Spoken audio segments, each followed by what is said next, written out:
some real parallels with how folks in the nonprofit world try to connect with their donors and sometimes hit and sometimes really miss. All of my board members said, remember the 80-20 rule, where 80% of your money comes from 20% of the donors. And that was like carved on the walls of nonprofit institutions. A part of what I'd like to talk about with our listener, our participants on Tuesday. What day is it? Tuesday? Tuesday. I'll try to remember that. I really will be there, Jay. We will be waiting for you. Please. But part of the issue is something we do control. No one label can hold you. So, okay, perfect. So here we are. Al Cantor, it's great to see you. How are you doing up there in New Hampshire today? Well, it's an interesting day in New Hampshire. Yesterday was rainy and icy, and we had everybody in America and around the world here staying in hotels and interviewing us. And today it's sunny and lovely, and the only one I can talk to is you and our friends on Facebook Live. So I feel a little crestfallen that the New Hampshire primary is over, but a great sense of relief. Well, and you aren't just living that experience, but you've also been writing about it. But before I even go there, I'd like to welcome anyone who's sitting in with us right now or doing this after the fact. Of course, this is Al Cantor, who's the principal of Allen Cantor Consulting.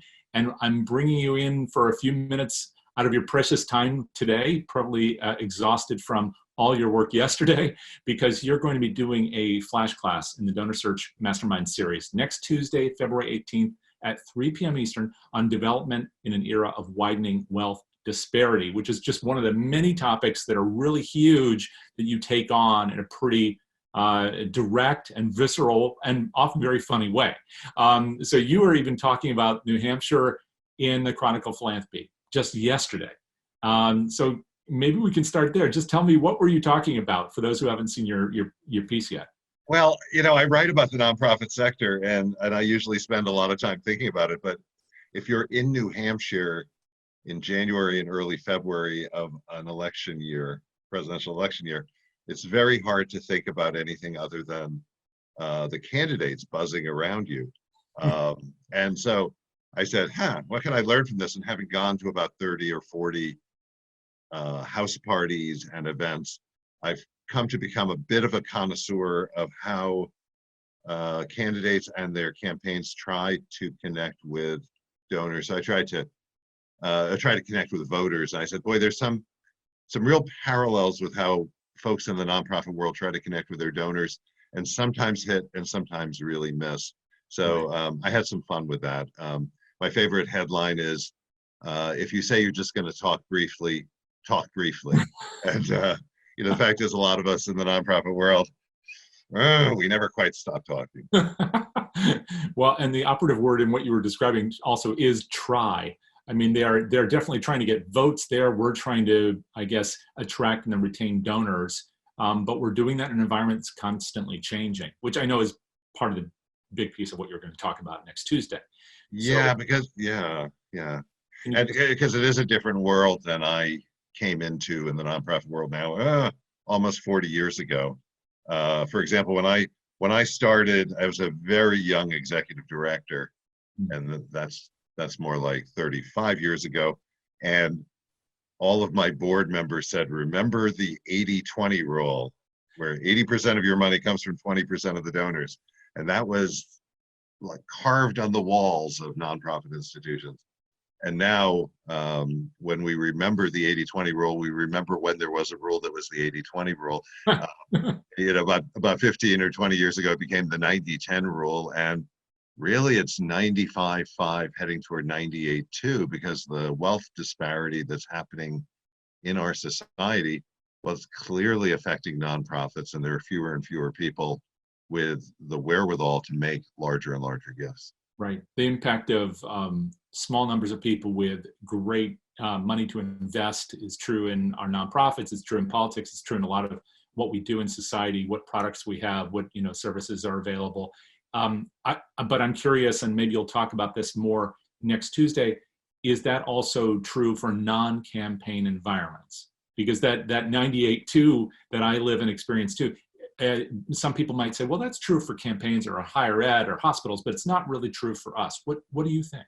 I think it depends a little bit on the organization, but and certainly with campaigns, it's easier to track, but it's more amplified that way. But I think the same thing, the same trend is absolutely true with annual campaigns, because part of the issue is not only that there are fewer people with more money, but that there's been a hollowing out of the middle class donor. A lot of people went away in the Great Recession and never came back. Fewer people are donating. And then you look at the sort of upper middle class folks, people with good professional salaries. They are not as generous as they might have been 20 years ago, because they're worried about healthcare, they're worried about retirement, they're worried about education for their kids. They're kind of worried about all the things everybody worries about. Sure. And so, if you're counting on, if you're a small organization and you're counting on the local doctor to be giving you, $10,000 a year in your annual fund, you're probably not going to get that. You may have to rely on, the hedge fund manager to provide this big gifts, and the doctor will give you $1,000. Right. And there's pressure on them, not just from what they're experiencing in their own lives, the bills they have to pay, but also there's more competition. Huge competition. And nearly everyone, I've made it a rule with my clients, I don't know about you, Jay, to say, please don't say we're the world's best, we're the state's best kept secret. Because unless you're the Metropolitan Opera, you're a well-kept secret, okay? Unless you're the Smithsonian, you're a well-kept secret. We get that, okay? It's still about connecting with donors, and you never get enough publicity or enough public awareness. It's all about connecting with donors, and there are a lot of other organizations out there that are probably doing a better job than you are. Wow. Well, that's that's true, but it's also pretty scary, I guess, for a lot of the people in the over 1.2 million organizations who have to figure out how to bring in revenue and serve the local community. Well, I prefer to think of it as an opportunity. But well, part of the issue, and part of what I'd like to talk about with our participants on Tuesday. What day is it? Tuesday? Tuesday. I'll try to remember that. I really will be there, Jay. We will be waiting for you. Please. But part of the issue, and something we do control, is how we use our time. So what I see with small and mid-size nonprofit organizations is that a lot of times we have not jettisoned some of the broad-based approaches that we've always used to attract many donors, and it hurts a little bit to give those up. But the fact is, you need to make room in your schedules for real donor cultivation and stewardship. And so, it's great that you've always run a 5K race, and I'm sure you're one of 47 organizations in your community who run 5K races. But it should be analyzed not only in terms of what does it actually cost and how much do you raise to run that race, but my goodness, what are we giving up? What are we doing because we're hammering in signs for the road race and getting permission from the city to close the street and all the stuff that's involved there, getting the t-shirts handed out in the right sizes? What are we giving up? Who are we not seeing who can make an appreciable difference, a transformational difference in reaching our mission? So you have to make some hard choices about getting rid of some events and then focusing on the stuff that's higher return. Beyond this being a practical matter, changing economy, influencing how we change our behavior and our interactions with donors, why does this motivate you? I mean, what about this really moves you? Well, there's another overlay here, which is, we certainly want to use our time so we raise the money we need to meet our missions. We also have to be aware of the changing power imbalance, where fewer and fewer donors may well have more and more power. And it's okay if fewer people give you more money. That's where the money is. But we want to make sure that those donors are not having undue influence and changing your mission and changing your focus.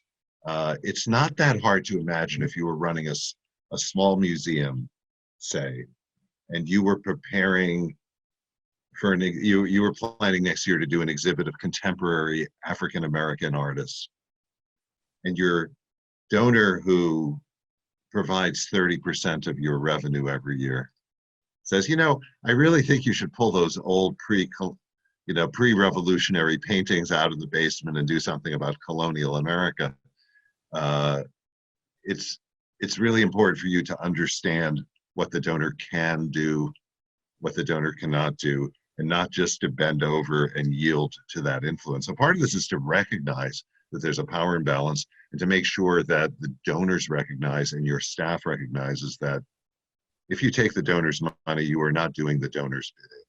At the same time, obviously, you have to be careful about offending your leading donors. So there's a larger philosophical challenge about shifting missions along with how are we going to get the money. And I have to say, Jay, I will contradict myself a little bit, and I hope a helpful way in my presentation, because I also say you cannot jettison all of the broad-based activities, but you have to be very strategic about that.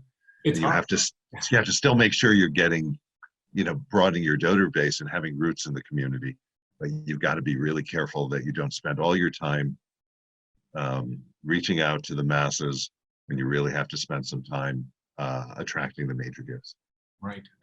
It's such a challenge, and I'm sure it's one that you've helped your clients with. But for those who don't know your work, might be seeing you now for the first time, or maybe they've read some of your pieces in the Chronicle or seen you quoted elsewhere. What's the nature of your practice, and how are you taking these things that you think about, these big issues, and helping your clients with them? What kind of work are you doing today? Well, thanks for asking. And actually, those of you who've read any of my stuff, whether it's on my blog at alancantorconsulting.com or in the Chronicle of Philanthropy or wherever, they're all sort of torn from the headlines. The headlines being relatively pedestrian work with good nonprofit organizations that are trying to make a difference in the world. And for example, I have written a lot about the problems with the unregulated donor advised fund industry. And that's because I'm working with nonprofits who are having an increasingly hard time reaching the donors to the advisors to donor advised funds, and are seeing some of their major gifts shifting into these vehicles. But what do? I help nonprofit organizations here, mostly here in Northern New England, but I've done some work around the country. I do development assessments. I do feasibility studies for campaigns. I'm campaign counsel, but I also enjoy getting into the non-fundraising aspects. I do some strategic planning. I do a lot of mentoring, and I have a pretty well-rounded practice. And I find that it keeps me fresh and interested. And I also love learning the content. So I work for an environmental group, and I learn about the gestation cycle of loons, and I find that really interesting. And then I go to a historical place, and I learn all about the bullet holes in the wall of the Revolutionary War house. So I'm kind of somebody who likes a lot of stuff, that's wonderful. As long as you don't talk too much about the gestation period of loons in your session. We'll do that. We'll do that offline, Jay, because I can see you're getting interested. Yeah, no, I'll try to control myself, but I do think you can take the topic seriously without taking yourself too seriously. So I think we'll have a little bit of fun in the presentation and the Q&A. So for those who have not seen Al at work before, you're bound to get a lot of wisdom along with the wit, as you just heard right there. And you'll hear more of that, of course, on Tuesday, which is Tuesday, February 18th, 3 p.m. Eastern. You should write that down to Al, just in case you're wondering. I'll have my people take it in, Jay. Yes.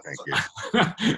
Your people will talk to my people. And that's the subject is, again, development in an era of widening wealth disparity. It's something we're talking about every day, whether we like it or not in politics, but it's definitely having a big impact on all of us in fundraising. If you're just seeing that at the edges, now you're going to see it for real with a guy who knows. And so please join us for that. Thank you so much, Al, for coming in and chatting today. Thanks for the opportunity, Jay, and I really can't wait.